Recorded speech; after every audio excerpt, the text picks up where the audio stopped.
Ni Machi 7, 2025.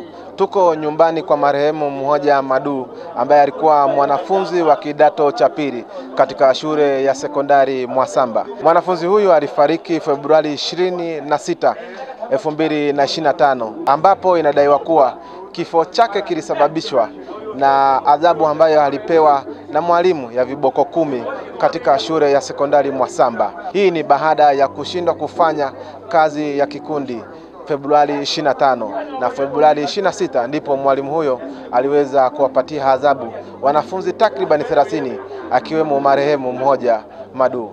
Global TV tuko hapa siku ya leo nyumbani kwa marehemu, ambapo leo hii yanafanyika mazishi ya mwanafunzi huyu.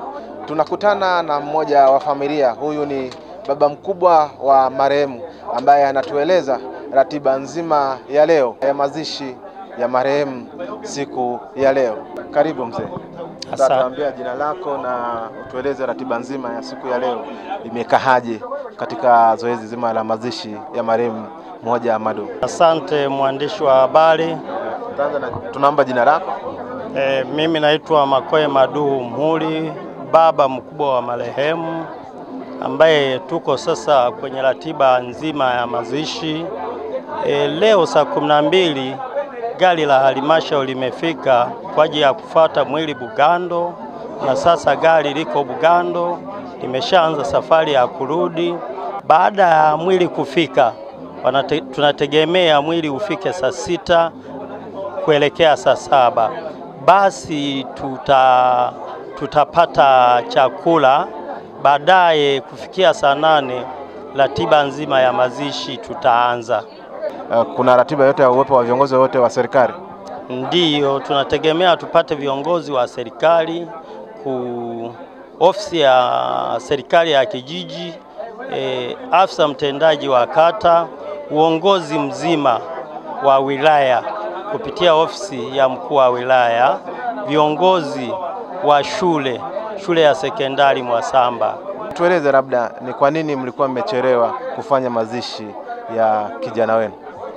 Ndiyo, ni kweli mwandishi wa habari, tuligoma kuzika mwili kwa sababu kwanza mwanafunzi ametoka akiwa mzima wa afya tele, ameenda shuleni, lakini kwenda shuleni basi akaenda kupata mauti bila sisi hata kujulishwa ameugua nini, amefanya nini, tukapokea msiba. Kwa hiyo tuligoma kwa sababu ule msiba ulikuwa unabebwa na taasisi nzima ya elimu, lakini baada ya kusema kwamba gharama watoe taasisi ya elimu, walishindwa kufanya hivyo, wakaelekea kutuambia msiba uwe wa kwetu tugharamikie. Baadaye tukashindwa kwa sababu msiba ule umetokea kwenye taasisi husika. Kwa hiyo gharama zote zilikuwa zinatakiwa zitolewe na taasisi ya elimu.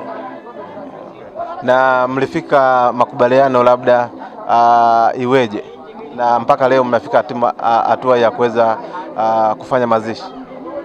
Ndiyo, mwafaka tumeupata kuanzia jana baada ya jitihada husika kumpigia mkuu wa wilaya kutuunganisha kati ya taasisi ya elimu kupitia mkurugenzi na sisi wanafamilia. Mkuu wa wilaya alitujibu hilo swala atalifanyia kazi na ataliunganisha. Basi pia tuliwaambia wanasiasa, ambaye ni mwenyekiti wa chama cha CCM wilaya, ambaye ni Kauli Idaso, pamoja na diwani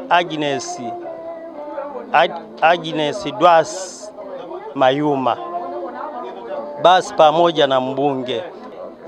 Nye kama wanafamilia mmepokea vipi msiba wenyewe na chanzo chenyewe cha msiba wenyewe? Mmepokeaje kama wanafamilia?